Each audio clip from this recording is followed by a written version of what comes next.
Baik, selamat datang Bapak Ibu sekalian, rekan-rekan semua. Selamat pagi, selamat siang, selamat sore, selamat malam, salam 24 jam. Pada kesempatan hari ini,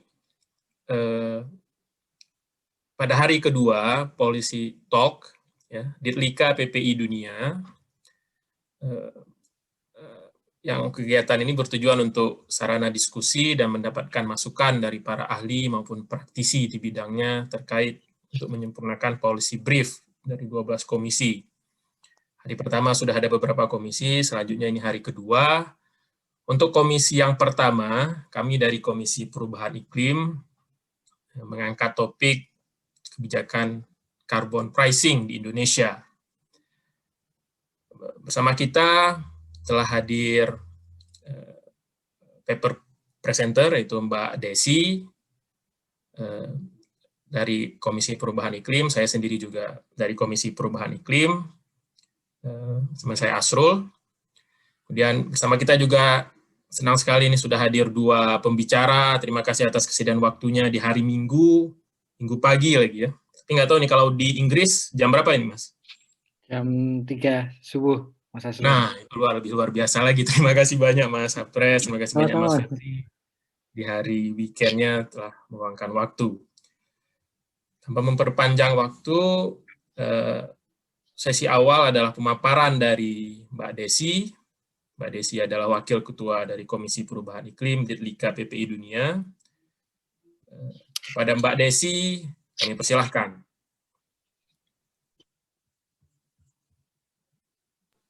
Permisi, hostnya Mbak Indah. Mbak Indah, tolong saya mau share screen.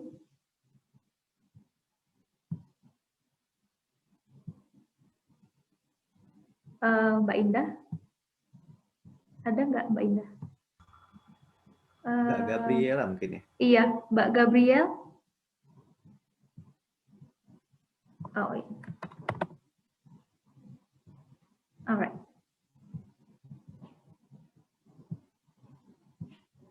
Second.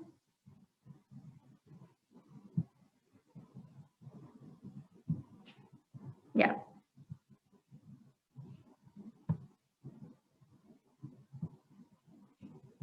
Oke, teman-teman semua bisa melihat screen saya kan?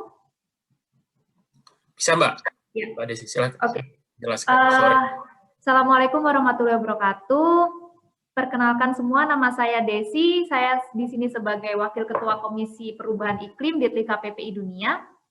Pada kesempatan kali ini saya akan memaparkan hasil policy brief dari tim kami yang bertajuk kebijakan carbon pricing sebagai ujung tombak mitigasi perubahan iklim di Indonesia, sebuah analisa dan rekomendasi. Policy brief ini disusun oleh saya sendiri sebagai ketua tim dan Mbak Penny Clara, Mbak Giovanni, dan Mas Asrul Sidik. Berikut ini adalah outline dari presentasi saya hari ini. Saya akan membuka presentasi dengan memaparkan latar belakang, kemudian penjelasan mengenai kebijakan carbon pricing itu sendiri, kemudian rasionalisasi pendekatan carbon pricing yang akan diadopsi oleh Indonesia, kemudian dilanjutkan dengan analisa kebijakan carbon pricing di Indonesia, dan rekomendasi yang kami susun. Baik, yang pertama, latar belakang ketika kita membahas perubahan iklim. Perubahan iklim sudah terjadi dan dampaknya sudah kita alami secara nyata sekarang ini. Semakin frekuennya bencana alam, heat waves, environmental degradation itu adalah dampak nyata dari perubahan iklim. Berikut ini bisa kita lihat perbandingan dari impact peningkatan suhu rata-rata bumi sebesar 1,5 derajat Celcius dan 2 derajat Celcius itu sangat signifikan. Kalau kita pikirkan 0,5 derajat Celcius, it's not that high, tapi ternyata efeknya untuk sistem di bumi kita ini adalah sangat signifikan gitu. Semakin nanti bencana alam akan semakin frekuen, kemudian sea level rise, kemudian proporsi populasi manusia yang akan menghadapi bencana kekeringan, kemudian ketika kita membicarakan degradasi alam, itu tidak hanya tentang manusia, tapi juga seluruh makhluk hidup yang ada di bumi ini. Kemudian langkah yang harus kita lakukan, we can adapt to climate change, but memitigasi perubahan iklim sendiri itu adalah langkah yang sangat penting. Mitigasi perubahan iklim adalah upaya menanggulangi perubahan iklim dari sumbernya, yaitu emisi gas rumah kaca. Dan di sini dapat kita lihat bahwa tren emisi Indonesia itu sangat fluktuatif, tapi tidak menunjukkan tren yang menurun gitu. Ini ironis karena pertumbuhan ekonomi kita yang terus membaik dan prediksi untuk menjadi negara maju di tahun 2045. Tapi dengan kondisi yang ya ironis ini, we gotta do something about it. Jadi kita harus meningkatkan upaya mitigasi perubahan iklim di Indonesia. Nah, bagaimana caranya? Ada kebijakan carbon pricing. Ini adalah kebijakan yang dinilai oleh para ahli sebagai pendekatan yang efektif untuk mitigasi perubahan iklim. Nah, ini tuh gimana sih carbon pricing itu apa? Jadi, normally atau generally, ketika dalam suatu kegiatan ekonomi, emisi gas rumah kaca itu sering dianggap sebagai suatu eksternalitas. Apa itu eksternalitas? Eksternalitas adalah efek atau keluaran dari suatu kegiatan, tapi dia tidak diperhitungkan dalam transaksi ekonomi itu sendiri. Nah, carbon pricing ini adalah suatu pendekatan untuk menginternalisasi atau mengikutsertakan eksternalitas itu dalam perhitungan atau neraca ekonomi perusahaan di sektor-sektor yang terkait. Nah, kebijakan carbon pricing ini mendorong inovasi yang fleksibel. Kenapa? Karena kebijakan ini tidak memberikan pakem untuk setiap firm atau setiap sektor untuk bagaimana cara mereka untuk mengurangi emisinya. What we care is just like you abate your emission. Caranya bagaimana itu adalah tergantung inovasi dari sektor-sektor yang terkait. Nah, kebijakan carbon pricing ini terdapat memiliki dua pendekatan, yaitu cap and trade atau biasa juga disebut emission trading scheme dan carbon tax. Nah, cap and trade ini adalah kebijakan yang menggunakan target keluaran emisi sebagai basisnya yang kemudian didistribusikan kepada pelaku-pelaku di sektor-sektor tertentu. Misalnya, pada tahun 2022 nanti Indonesia hanya mengizinkan emisinya itu sebesar 100 ton gitu, emisi gas rumah kaca. Nah, 100 ton ini akan didistribusikan kepada firm atau ya pelaku bisnis yang dinaungi oleh kebijakan ini. Jadi bisa dibagi 10 untuk 10 atau bagaimana. Itu adalah konsep dari cap and trade atau emission trading scheme. Sementara kalau untuk carbon tax, kita menerapkan harga untuk setiap keluaran emisi. Begitu. Jadi beda basisnya adalah amount and price. Nah, Indonesia nanti akan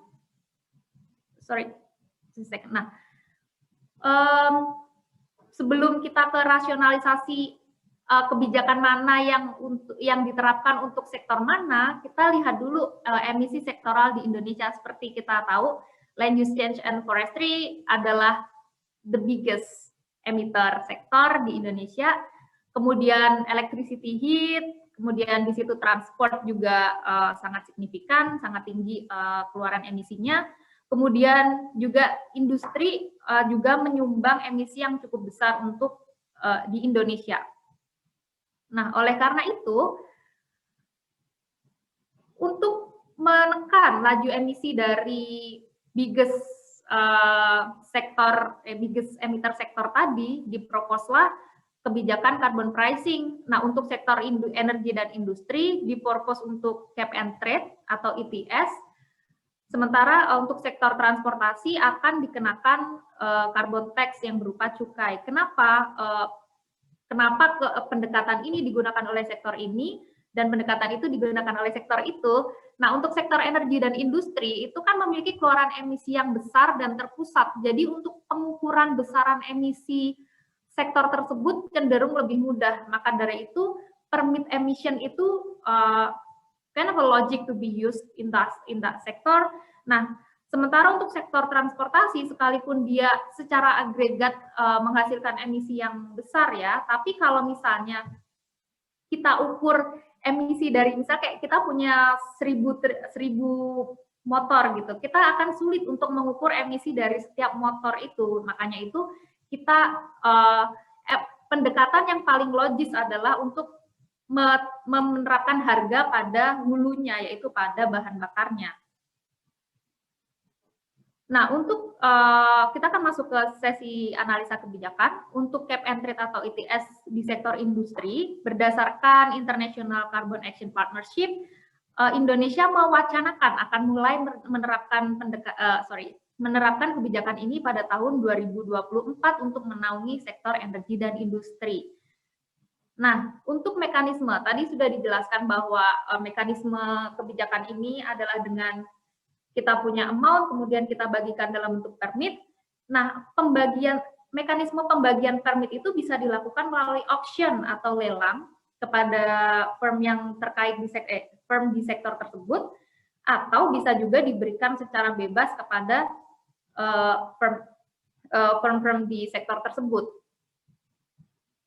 Nah, sementara untuk carbon pricing sendiri, untuk bahan bakar minyak ya di sektor transportasi kita, sebenarnya kita sudah punya pajak bahan bakar bermotor provinsi atau PPBKB yang berlaku untuk bensin premium dan diesel yang besarnya sebesar 5% dari harga jual kedua bahan bakar tersebut. Nah, pajak 5% itu ad valorem, maksudnya besarnya yang harus dibayarkan sesuai dengan dengan harga bahan bakar minyak tersebut. Nah, angka 5% ini kami nilai terlalu rendah untuk menangkap eksternalitas dari gas rumah kaca yang diemit oleh oleh bahan bakar yang dikonsumsi oleh kendaraan bermotor.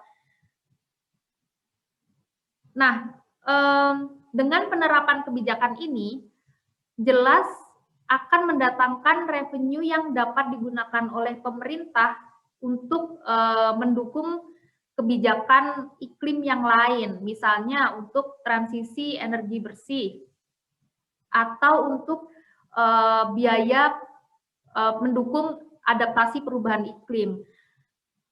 Begitu. Nah, kami nanti untuk mempropose rekomendasi kami, dasar perhitungan yang kami gunakan itu adalah tarif karbon efektif dari OECD. Nah, tarif karbon efektif ini adalah harga yang ditetapkan kepada suatu emisi karbon ekuivalen. Maksudnya di sini ekuivalen adalah gas rumah kaca tidak hanya karbon dioksida, tapi yang major adalah karbon dioksida. Jadi gas rumah kaca yang lain diekuivalenkan ke dalam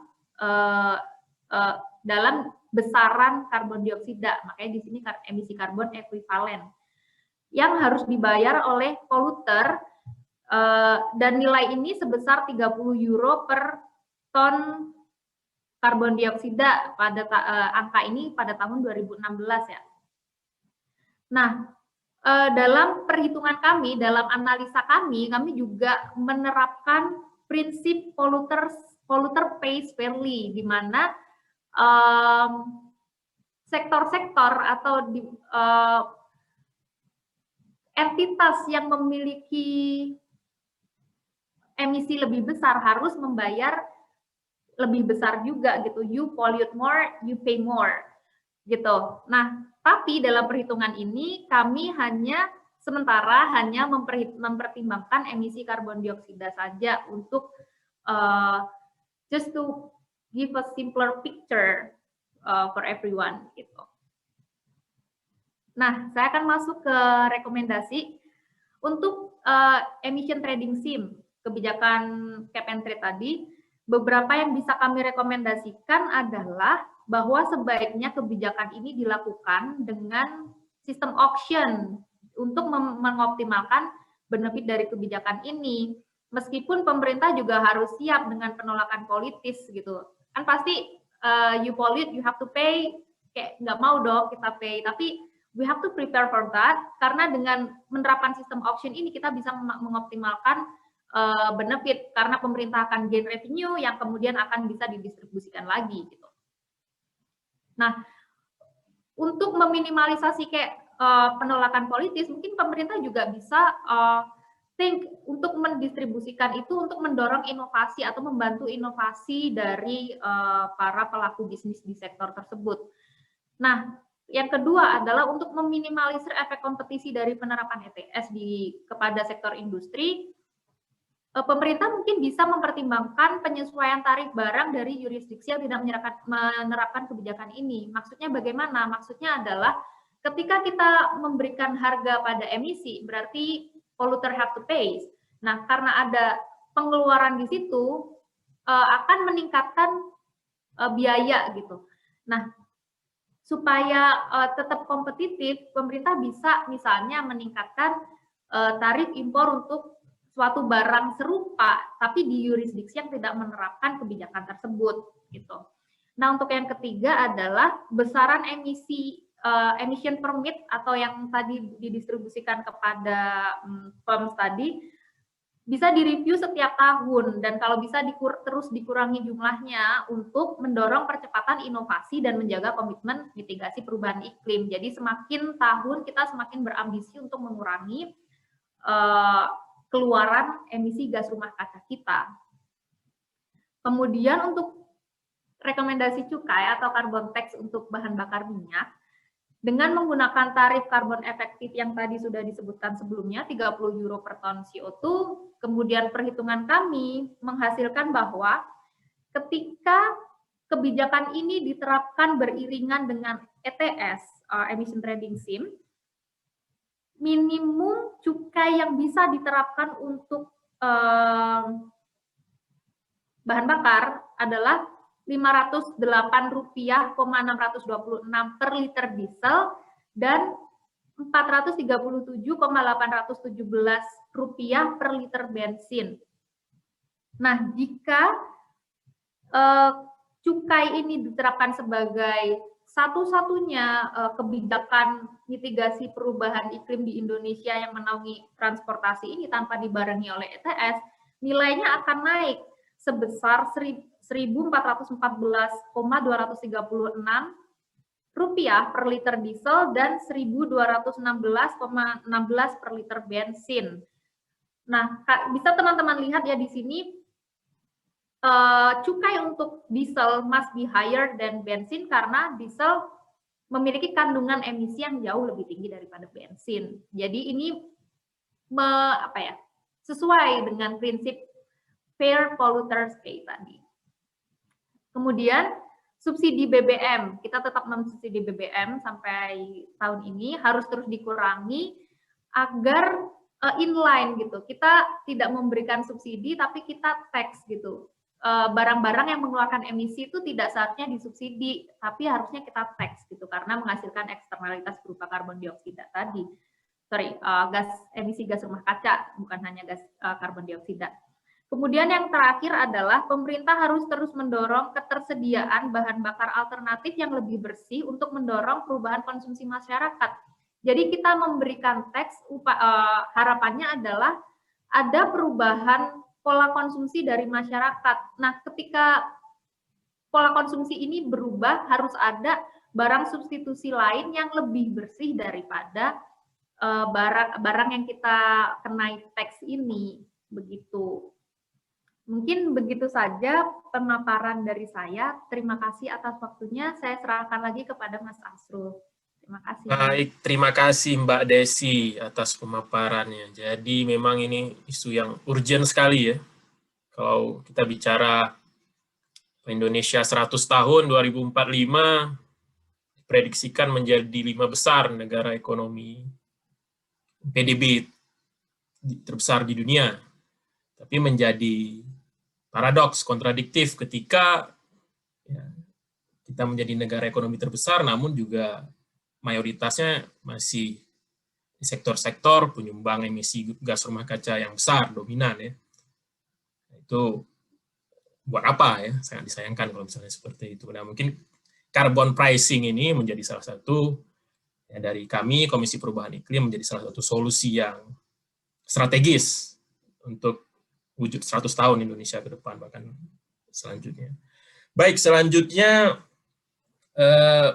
kita akan mendengarkan pemaparan dari para ahli di sini yang sudah hadir bersama kita. Untuk pembicara pertama ada Mas Stanislaus Risadi Apresian, atau biasa Mas Apres. Beliau adalah dosen di Universitas Unpar, Universitas Katolik Parahyangan di Bandung. Saat ini beliau juga adalah PhD candidate di University of Leeds. Kepada Mas Apres, waktunya maksimal up to 20 minutes, Mas. Pada Mas Apres kami persilahkan. Oh, harus di-set dulu ya sebentar, Mas. Iya, Mbak Gabriel. Oke, sudah. Apakah sudah bisa, Mas? Oh, sudah bisa. Terima kasih. Baik, terima kasih Mas Asrul. Salam kenal semuanya. Terima kasih atas undangannya. Saya izin share screen ya. Silakan. Silakan, Mas.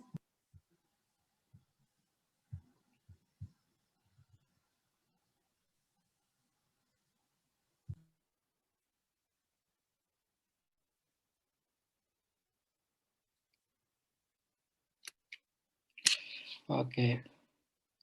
Baik, terima kasih atas kesempatannya. Hari ini saya ingin mencoba untuk ikut diskusi. Terima kasih Mbak Desi, pemaparannya cukup sudah sangat jelas untuk memberikan gambaran policy brief yang disusun oleh teman-teman. Saya sebelumnya mau mengapresiasi dulu kinerja tim penyusunan policy brief dari Komisi Perubahan Iklim di LIDKA PPI Dunia. Yang pertama adalah telah berhasil menangkap problem utama, tantangan mitigasi, yaitu market failure, di mana memang dari sisi supplier dan konsumen itu sama-sama berkontribusi terhadap peningkatan emisi. Jadi memang harus dari dua-duanya, makanya memang market based instruments ini menjadi salah satu solusi yang bisa ditawarkan. Dan tadi secara konsep teori memang sudah dimasukkan semua seperti polluter pays principle, kemudian usulannya fokus pada dua usulan, yaitu ETS dan carbon tax untuk BBM, bahan bakar minyak.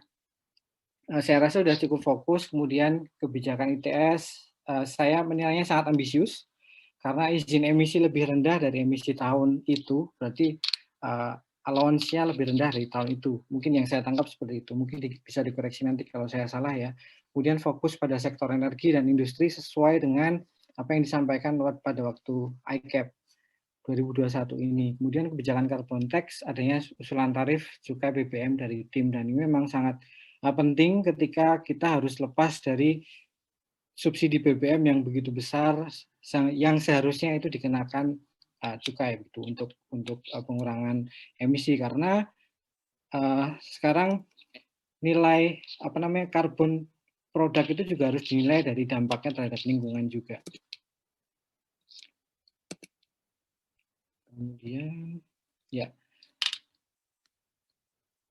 Kemudian ini dia, sebelum masuk ke lebih detail, saya mau menjelaskan sedikit mengenai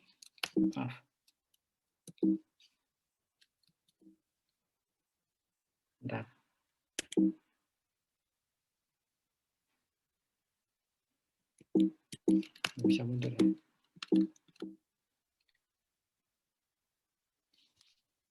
Oke, saya lanjut aja ya. Yang pertama adalah dimensi politiknya dulu, bahwa bagaimana dari sisi politik, mungkin saya mau menyampaikan sedikit riset dari Mas Dhani Setiawan, yang menjelaskan bahwa dari sisi politik itu dari segi institusi sendiri itu ada sedikit political will-nya masih kurang begitu ya, karena memang isu perubahan iklim ini belum jadi isu utama. Kemudian dari sisi bisnis tentunya akan ada resistensi ketika ada carbon pricing ini, tentunya itu akan menambahkan cost of production mereka. Dari sisi masyarakat tentunya akan ada resistensi juga, jadi kebijakan ini mendapatkan resistensi baik dari aktor politik dari aktor bisnis, dan dari masyarakat. Jadi benar-benar ini adalah suatu rekomendasi yang cukup menantang begitu ya untuk diimplementasikan oleh pemerintah. Dan salah satu hal yang dikritik adalah anggota parlemen itu sebagian besar 53% itu berasal dari background-nya adalah bisnis. Sementara mereka adalah aktor-aktor yang berperan dalam menggolkan suatu kebijakan begitu. Jadi ini tantangannya sangat luar biasa. Kemudian dari NGO juga carbon trading ini juga dikritik karena apa sih? Karena dikhawatirkan nantinya semangatnya itu bukan mengurangi, tetapi karena kita bisa memperjualbelikan, jadi kalau misalnya lebih dari cap-nya kita bisa tinggal beli. Jadi mungkin ada perusahaan atau firms yang menganggap ya itu nggak masalah, yang penting produksi kita bisa tetap meningkat, gitu ya. Karena dikhawatirkan nanti emisinya nggak ada di sini, tapi dia bisa offsetting dengan membeli secara internasional. Gitu. Kemudian selanjutnya apakah market based instruments ini solusi yang tepat? Belum tentu, ya. Banyak literatur yang bilang bahwa ini adalah strategi yang cukup efektif, tetapi saya mau menggarisbawahi bahwa itu belum tentu. Karena dari praktek sendiri belum banyak negara yang mempraktekkan ini, kurang lebih baru 40 negara di seluruh dunia dan 27-nya itu dari EU, ya. Jadi yang 13 yang lainnya dari negara-negara maju juga. Jadi yang dari negara sedang berkembang itu saya rasa belum banyak. Jadi untuk ambil best practice-nya agak susah karena kondisi politik, ekonomi dari negara maju dengan negara sedang berkembang itu sangat berbeda. Kemudian hal-hal yang perlu diperhatikan adalah dengan adanya ETS atau emission trading SIM, kemudian ada carbon tax juga. Yang pertama ETS itu rawan adanya eco fraud, di mana nanti misalnya sudah memenuhi target emisinya, kemudian ada sertifikasi secara nasional gitu, sertifikasi sudah mengurangi emisi, tapi ternyata itu ada manipulasi data di situ, dan kemudian perusahaan itu bisa menggunakan sertifikasi itu untuk menjual produknya lebih masif. Dengan promosi ini produk kita sudah ramah lingkungan, sudah mengurangi emisi target, padahal tidak. Nah, itu kan eco fraud, itu berbahaya karena nanti malah menimbulkan polusi yang semakin banyak lagi. Kemudian ini rawan korupsi juga, karena ini kan skema baru ya. Jadi bagaimana pengawasannya, bagaimana verifikasinya, itu perlu diperhatikan dengan detail lagi. Kemudian ketika kita menerapkannya terlalu ketat, nah ini yang harus kita hati-hati ya. Ketika di tahun pertama ETS kita sudah membuat standar yang sangat kuat, misalnya tadi dengan sistem auction tanpa ada free allowance untuk free allowance bagi mereka untuk boleh mengeluarkan emisi berapa, itu dikhawatirkan mereka akan pergi dari Indonesia, ya. Mungkin mereka akan mencari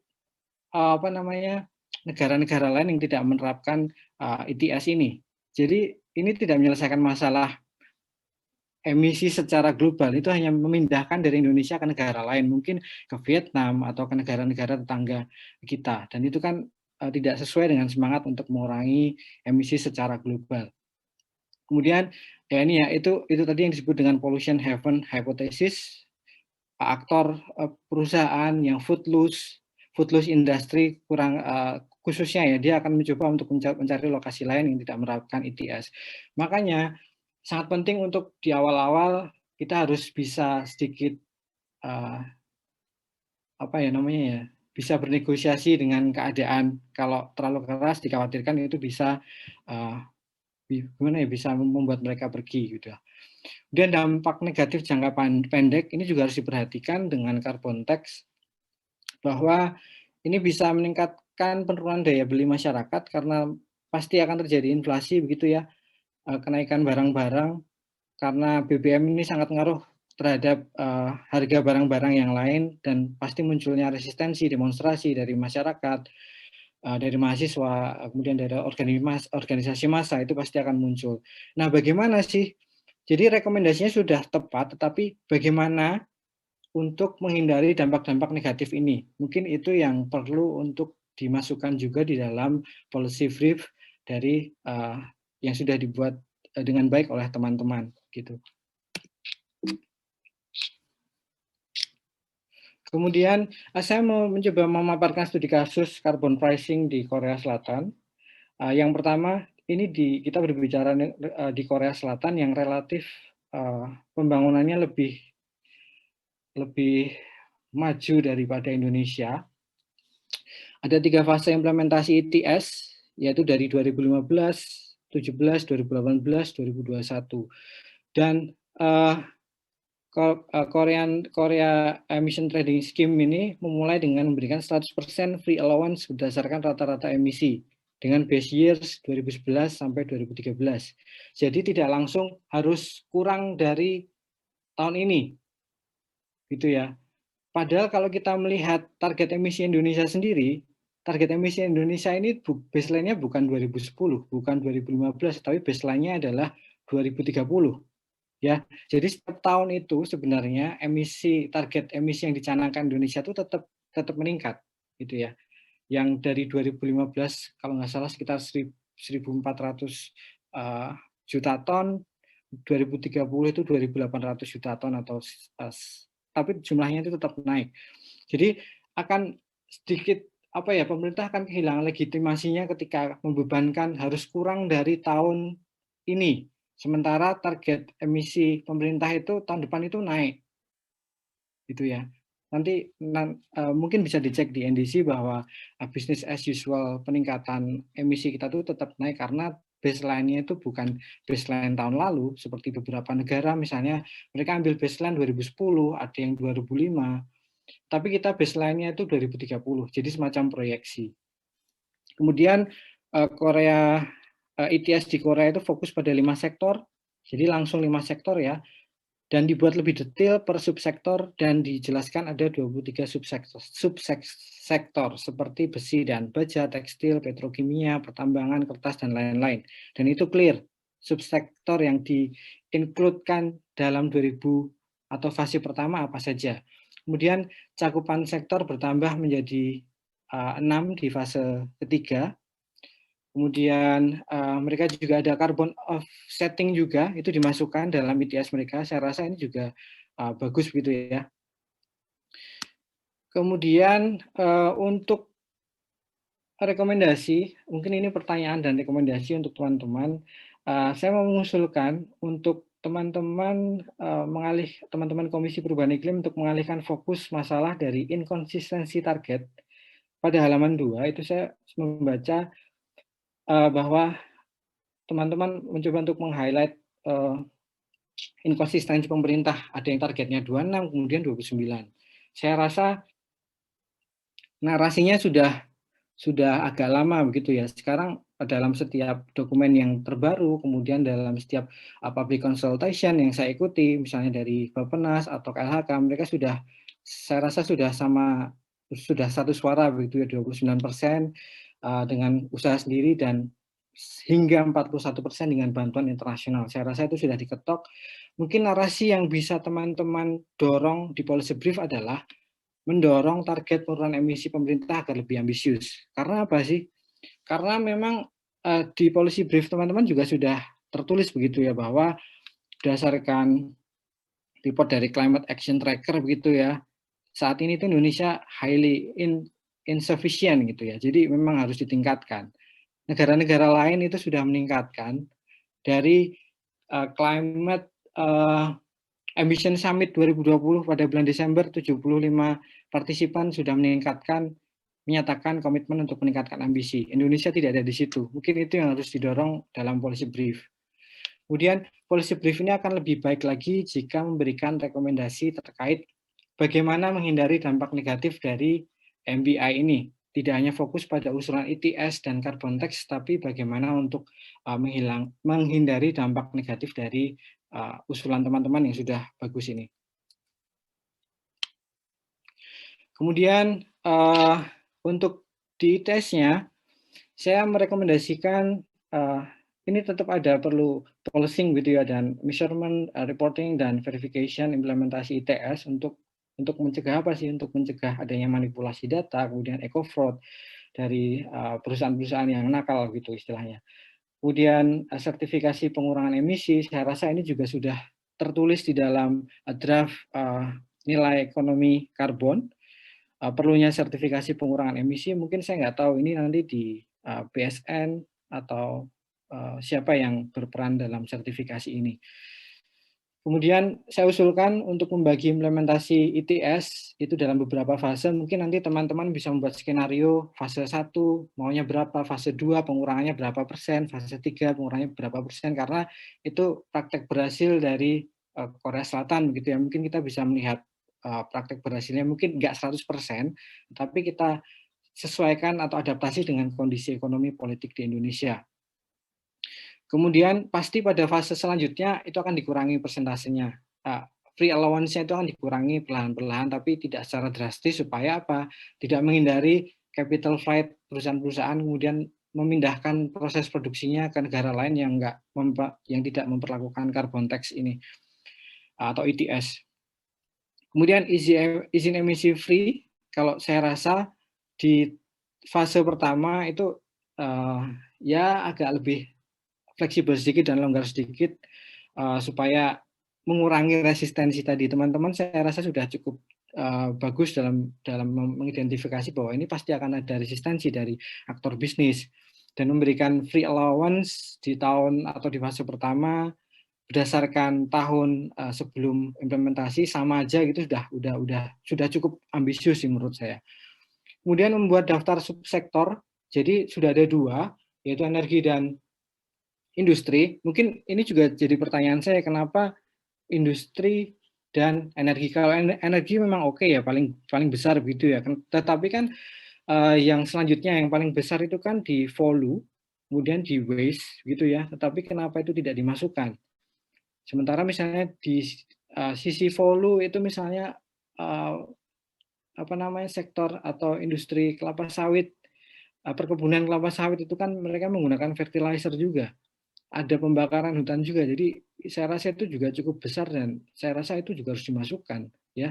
Kenapa yang dipilih energi dan industri, dan ini memang di ICAP juga pemerintah menyatakannya seperti itu ya, energi dan industri. Ini mungkin jadi pertanyaan saya saja, kenapa yang 2 besar yang lainnya yaitu volume dan waste itu nggak dimasukkan, sementara dari sektor industri atau IPPU itu lebih kecil dari 3 yang saya sebutkan tadi.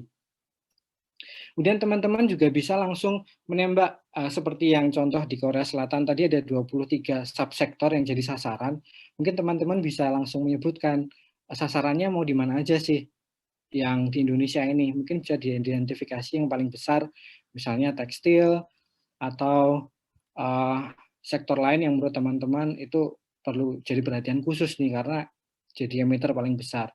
Kemudian offsetting karbon juga mungkin bisa dimasukkan juga ya, karena offsetting karbon ini bisa langsung melibatkan masyarakat ya, supaya perusahaan itu bisa membeli karbon itu dari masyarakat dengan proyek-proyek yang untuk pengurangan emisi karbon, misalnya menanam mangrove atau reboisasi hutan, bisa juga.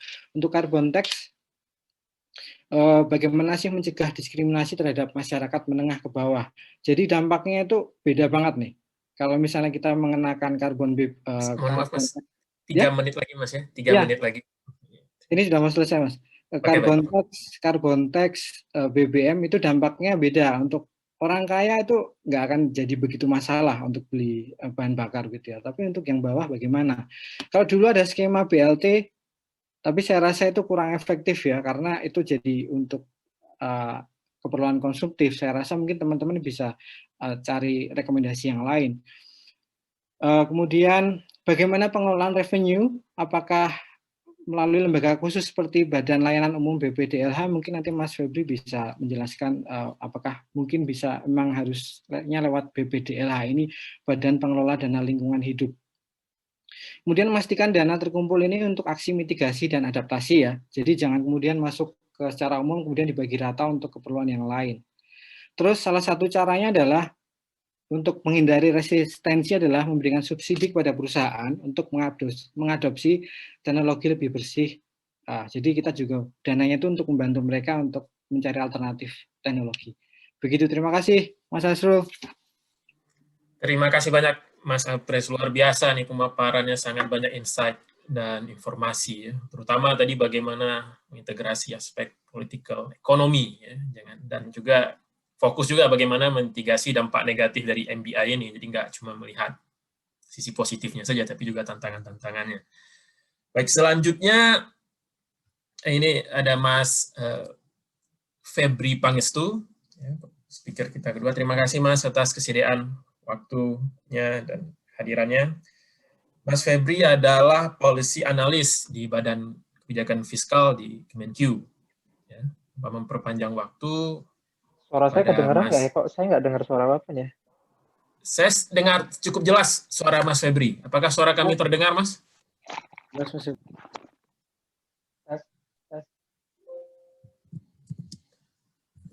Halo, Mas? suara saya bisa didengar? Bisa, Mas. Oh, baik. Baik, silahkan Mas. Kami persilahkan. Baik, selamat pagi. Assalamualaikum warahmatullahi wabarakatuh. Perkenalkan, nama saya Febri Adrian Pangestu. Saya adalah analis kebijakan pada Badan Kebijakan Fiskal Kementerian Keuangan. Sebenarnya saya bidang pekerjaan saya ya, bidang yang saya tekuni di Kementerian Keuangan memang bukan climate change ya. Saya ekspertisnya di kebijakan, kepabeanan dan cukai. Memang dalam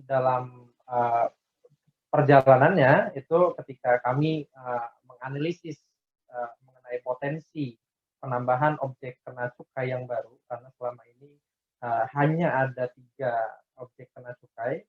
Pada saat kami ingin menganalisis bagaimana untuk menambah objek kena cukai yang baru, itu kita berkelindan juga dengan pembahasan masalah opsi cukai karbon ketika kami membahas nilai ekonomi karbon. Jadi sedikit banyak memang saya terlibat di dalam pasal-pasal terkait penyusunan rancangan peraturan presiden tentang nilai ekonomi karbon di Indonesia. Jadi memang sekarang RPRPres-nya memang sedang didiskusikan dan sedang dibicarakan. Memang masih belum jadi gitu ya, masih belum jadi karena memang masih ada dispute antar kementerian tentang substansinya sehingga masih belum bisa diterbitkan. Tapi dalam pagi ini saya ingin mencoba sedikit memberikan sneaky peek tentang RPRPres-nya itu seperti apa gitu, supaya bisa menjadi masukan bagi teman-teman PPI dunia ini dalam menyusun politik.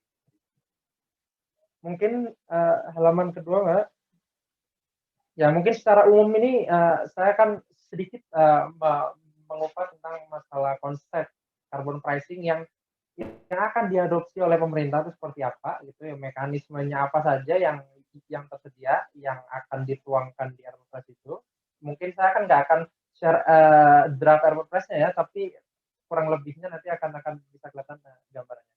Kemudian yang mungkin terkait dengan bidang tugas saya itu adalah terkait mekanisme nilai ekonomi karbon dengan pungutan karbon. Nah, itu mekanisme non perdagangan.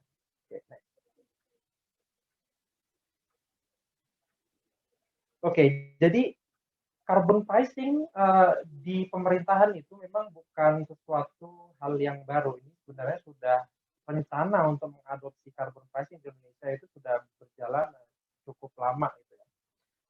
Kalau pemerintah itu berpegang pada definisi yang digunakan oleh UNFCCC ya, United Nation Framework Convention of Climate Change tahun 2020. Jadi di Indonesia pemerintah itu menerjemahkan carbon pricing sebagai nilai ekonomi karbon, sebagai memberikan harga ya atas emisi gas rumah kaca karbon yang diproduksi oleh pabrik, misalkan oleh kendaraan dan sebagainya. Jadi prinsip yang digunakan adalah yang sudah disebutkan tadi adalah prinsip polluters pay principle. Jadi karena memang Indonesia ini dalam pembangunan ekonominya ini masih sangat mengandalkan pada eksploitasi SDA ya, yang merusak lingkungan. termasuk dengan mengeluarkan emisi karbon, sehingga emisi karbon yang dikeluarkan dari aktivitas penggunaan sumber energi fosil ataupun di transportasi itu akan berdampak buruk bagi lingkungan, sehingga eksternalitas negatif yang timbul tersebut akan diperbaiki dengan menggunakan dana yang dipungut dari masyarakat atas aktivitas tersebut. Jadi konsepnya seperti itu. Dan memang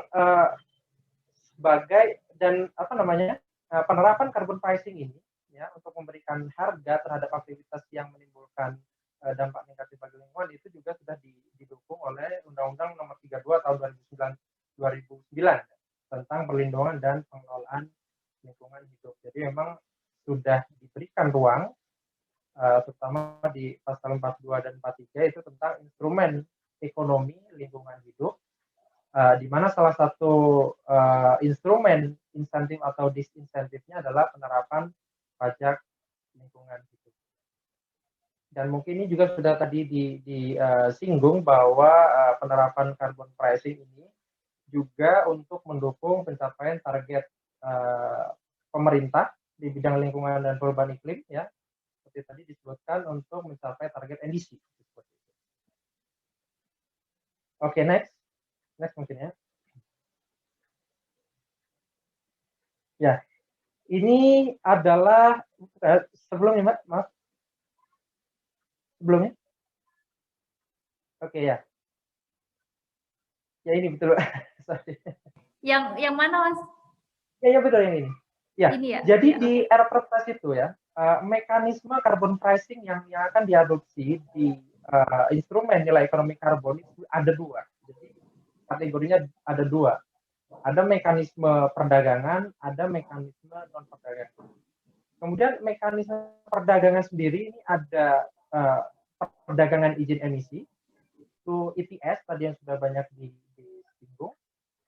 Nah ini maka entitas yang mengemisi lebih banyak itu dapat membeli izin emisi dari yang mengemisi lebih sedikit. Jadi ini ada cap-nya ya, batas emisi yang dapat dikeluarkan. Kemudian apabila entitas tersebut mengemisi lebih sedikit, maka selisihnya itu dapat diperdagangkan. Demikian juga ada ini berdasarkan prinsip yang sama, yaitu adalah offset emisi, tadi sudah disinggung juga oleh Mas Apres. Kemudian di sisi mekanisme non perdagangannya itu nggak hanya carbon tax sebenarnya, ada beberapa, ini yang saya sebut ada dua, ada 4 sebenarnya, ada subsidi juga, kemudian ada satu lagi saya lupa. Nah, di instrumen nilai ekonomi karbon yang kami formulasikan itu memang menggunakan term pungutan atas karbon. Kenapa? Karena pemerintah saat ini masih mempertimbangkan gitu ya. Sebenarnya pemerintah mau pakai mekanisme apa? Karena ada plus minus yang harus dipertimbangkan. Bisa pungutan itu diterapkan dalam bentuk pajak, tax ya. Bisa dalam bentuk non-tax. Non-tax itu misalkan surcharge, kemudian PNBP gitu ya. Kemudian kalau pajak itu ya, kalau pajak yang ada saat ini itu kan PPN, PPH, termasuk di dalamnya ada cukai, kemudian PPNBM dan sebagainya. Kemudian ada juga yang namanya result based payment gitu ya, pembayaran yang diberikan atas hasil penurunan emisi. Jadi perbedaannya antara mekanisme perdagangan dan non perdagangan adalah kalau mekanisme perdagangan itu tidak ada perpindahan hak atas yang bisa dipindah tangankan ke pihak lain. Next, Mbak.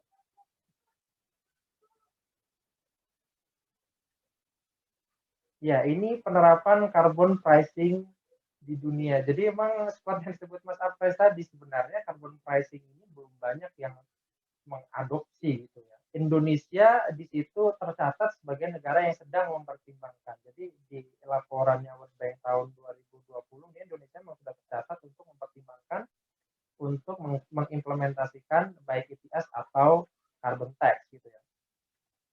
Mostly itu negara Eropa. Nah, yang menarik di sini adalah 4 negara yang bertanggung jawab atas 50% emisi di dunia, ya, itu US, kemudian Rusia, China, sama India. Ini belum ada yang menerapkan carbon pricing.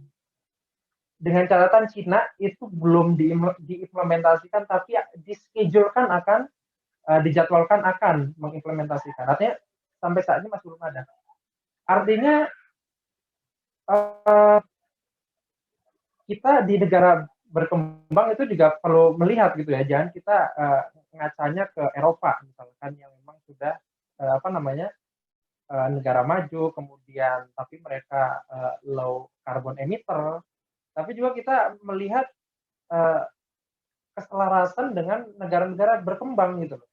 Jadi memang benar kita jangan terlalu berambisi, terlalu terburu-buru gitu, maksudnya berambisi boleh. Jangan terlalu terburu-buru untuk mengadopsi sebelum kita melihat praktek di negara lain, khususnya di negara-negara berkembang. Kalau dilihat dari data World Bank ini ada 30 ya yang menerapkan carbon tax, dan berapa itu?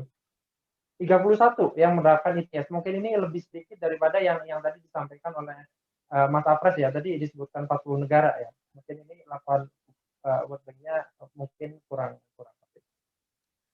Maaf Mas Febri, 5 menit lagi. Oke, next. Ya, ini sebaran harga karbon di dunia. Jadi tarif pajak karbon yang dianggap efektif itu ya, itu adalah 40 sampai 80 US dollar per ton CO2.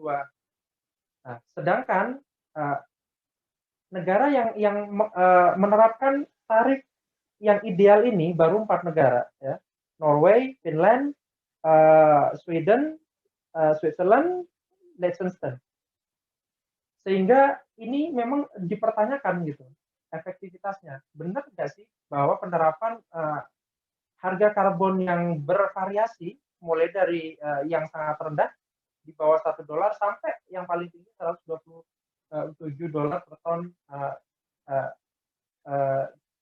per ton emisi CO2. Next, Mas.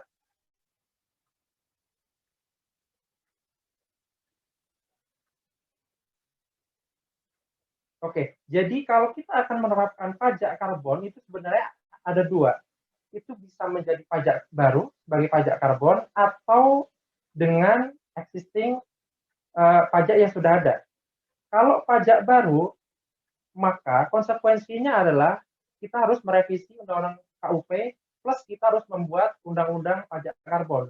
Karena penerapan pajak karbon ini berbeda dengan instrumen pajak yang sudah ada.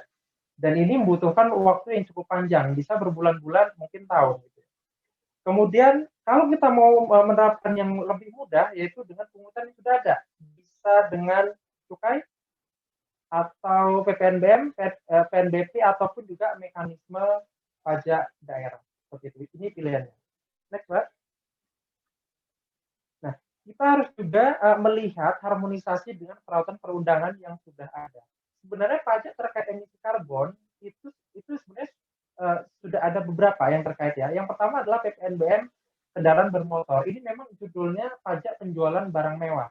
Tapi di PP 73 tahun 2019 itu merupakan konsep yang baru dari PP yang lama. Jadi di PP yang baru ini yang akan berlaku di tahun 2021 ini objeknya masih kendaraan bermotor, tapi pokok pengaturannya itu berdasarkan atas emisi. Jadi semakin tinggi emisi CO2 yang dikeluarkan oleh kendaraan bermotor tersebut, itu akan dikenakan PPNBM yang lebih tinggi. Jadi sebenarnya PPNBM ini adalah cukai yang berbaju PPNBM.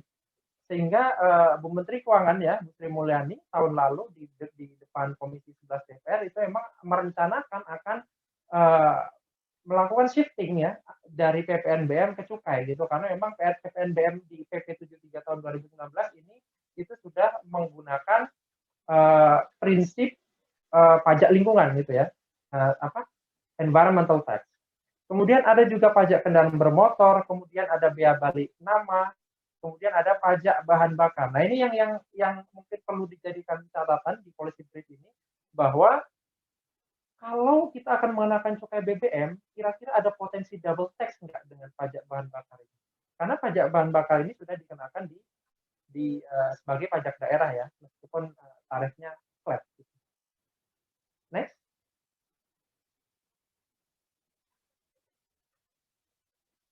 Oke, ini praktik internasional terkait pajak karbon. Negara maju tidak seragam ya. Jepang termasuk negara maju, tapi harga yang dikenakan cukup rendah, $3 per ton. Kemudian Chili, negara berkembang, justru lebih ambisius ya untuk menerapkan $5 per ton. Kemudian dari sektornya, nah ini sektornya juga bermacam-macam. Ada yang mengenakan semua sektor, kemudian ada pengecualian dan bermacam-macam. Kemudian dari objek pajaknya juga bermacam-macam. Rata-rata sebagian besar itu mengenakan pada semua bahan bakar fosil. Nah, semua bahan bakar fosil itu berarti termasuk bahan bakar minyak, juga bahan bakar gas, ya, dan juga batu bara, dan ya apapun lah ya yang termasuk bahan bakar fosil itu. Jadi kalau policy brief tadi menyasar cukai BBM, nah, coba dilihat angle-nya lagi untuk melihat secara utuh gitu ya, untuk melihat ke bahan bakar fosil, karena memang praktek internasionalnya sendiri itu tidak membatasi pada fuel fossil fuel ya, tapi juga seluruh fuel seperti itu. Demikian juga yang perlu diperhatikan adalah ya next apa? Nah, yang perlu diperhatikan adalah di mana titik akan dikenakannya. Apakah di hulu, di mana di produsen produsen barang tersebut, atau di konsumen di titik penjualannya. Nah, kalau tadi disebut Mbak Desi di policy brief-nya terkait pajak karbon itu dikenakan terhadap emisi. Sebenarnya kalau untuk objek pajak karbon itu bisa dua, Mbak. Bisa di objeknya, di barang yang mengandung karbon, berarti di sini adalah bahan bakar, bisa dari aktivitasnya, dari emisi yang dikeluarkan. Berarti aktivitas mengemisi itu artinya ya pabrik, kemudian pembangkit listrik seperti itu. Mana nih yang dikenakan, mana yang lebih pas untuk dikenakan, apakah di barangnya atau di kegiatan yang mengemisinya? Mana yang lebih mudah? Kalau dikenakan pada kegiatan yang mengemisinya, ya berarti perlu butuh lembaga yang untuk menilai keluaran emisinya kan. Kalau ada sertifikasi, ada audit dan sebagainya. Memang yang lebih mudah itu dikenakan di barangnya gitu ya, misalkan batu bara atau BBM, solar, bensin dan sebagainya. Itu lebih mudah. Oke, ini bisa dibaca aja nih. Oke. Next, Pak. Itu bisa dibaca aja. Nah, terkait dengan cukai karbon. Nah, tadi memang dari kalau kita memilih pajak karbon itu dengan mekanisme pemajakan yang sudah ada, memang yang paling mendekati itu adalah cukai karbon. Karena memang di Undang-Undang Cukai itu di pasal 2 bahwa karakteristik barang kena cukai itu salah satunya adalah barang yang konsumsinya menimbulkan dampak negatif bagi lingkungan hidup. Jadi memang secara filosofis Undang-Undang Cukai ini memang sudah menyediakan tempat bahwa cukai sebagai environmental tax atau energy tax seperti itu. Jadi memang paling dekat adalah cukai karbon. Tapi memang di Undang-Undang Cukai ini pengenaannya itu atas barang. Ya. Jadi kalau untuk kegiatan atau sebagainya itu mungkin belum bisa. Jadi memang barang yang bisa dilihat, bisa diawasi dan bisa kelihatan lah, tangible seperti itu. Kemudian untuk penambahan objek cukai barunya juga tidak perlu untuk menambah undang-undang baru, hanya perlu PP ya, peraturan pemerintah. Kemudian juga fleksibelnya lagi cukai itu memungkinkan adanya earmarking. Jadi pungutan dari cukai karbon ini bisa langsung dialokasikan kepada pengeluaran yang spesifik ya, dengan tujuan spesifik seperti misalkan untuk dukungan energi alternatif atau kemudian dukungan terhadap apa namanya industri dan sebagainya. Next, Mas. Oke, ini saya mencoba mereplikasi penghitungan yang dilakukan oleh Mbak Desi gitu ya. Ini memang kalau saya hitung dari cukai BBM itu memang kalau kita kenakan $3 sampai $5 per ton CO2 itu penerimaan cukainya itu bisa mencapai 20 sampai 35 triliun rupiah dengan asumsi ini memasukkan batu bara juga ya, karena batu bara ini digunakan untuk PLN ya sebagian besar, kemudian sisanya mungkin digunakan oleh industri. Nah, tapi yang perlu digarisbawahi adalah berapa sih sebenarnya beban yang diterima oleh konsumen. Nah, kalau dari sisi batu baranya sendiri itu bebannya itu bisa menambah sekitar 39 sampai 69 rupiah per kilowatt hour. Ini angka yang cukup besar. Dan kalau ada beban tambahan cost terhadap PLN, ini akan langsung berdampak terhadap APBN. Berdampak pada APBN karena ada kompensasi. Demikian pula di BBM ya, solar, bensin, aftur. Ini mungkin penghitungannya tidak terlalu jauh. Kalau ini $3 per ton, kalau hitungannya Mbak Desi berapa tadi? 30 euro ya? Iya Mas, pakai 30 euro. Nah, ya mungkin sekitar 10 kali lipatnya ya, mungkin 1.200 sampai 2.000 rupiah per liter ya, cukup mendekati hitungan yang dilakukan PPI-nya. Nah, tapi memang masalahnya di cukai BBM ini itu adalah yang pertama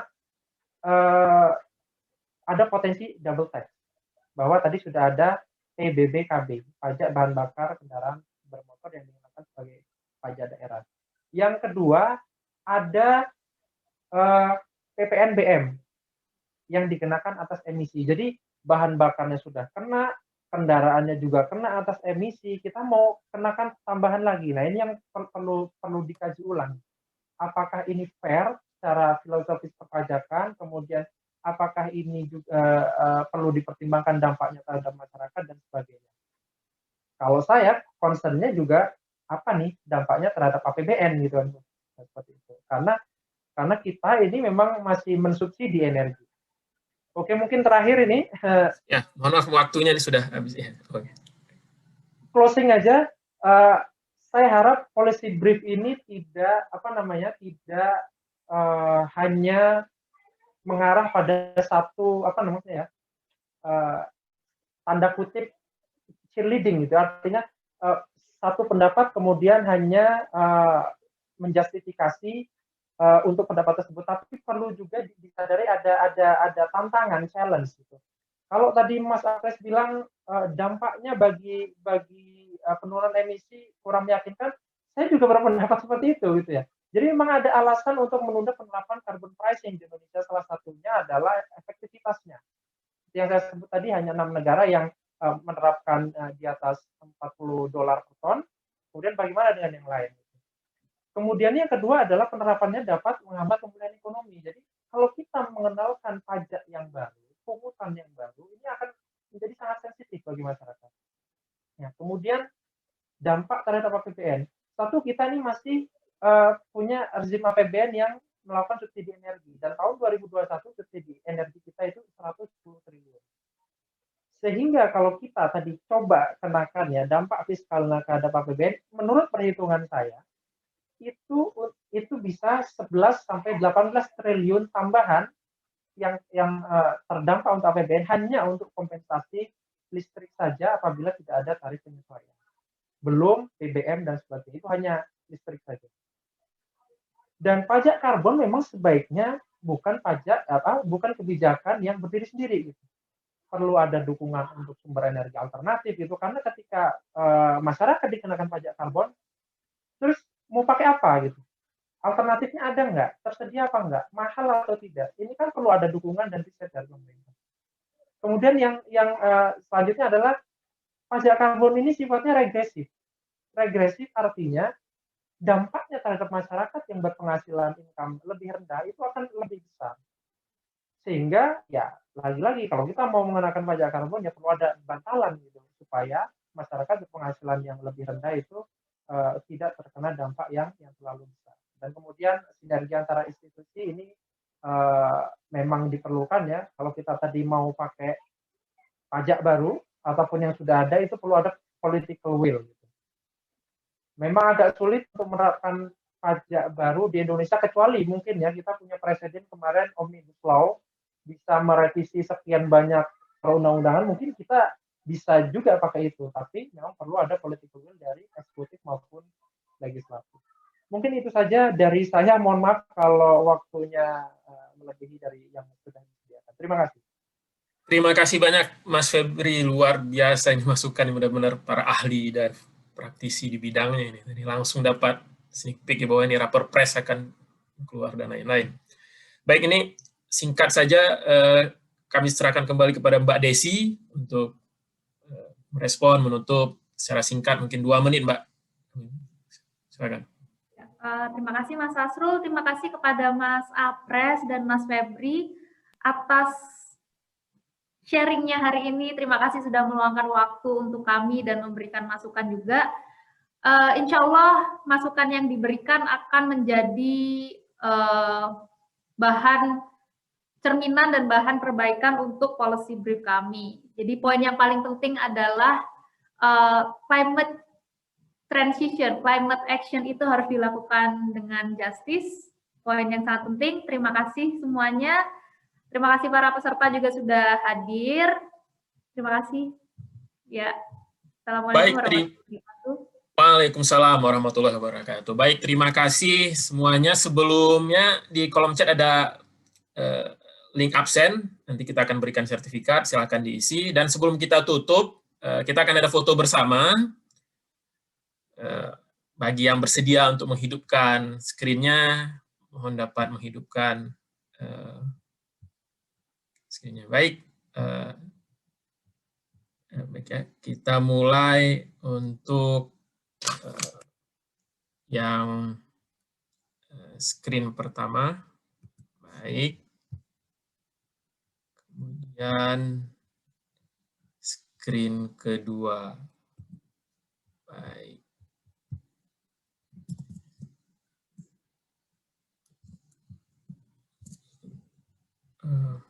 Baik, terima kasih.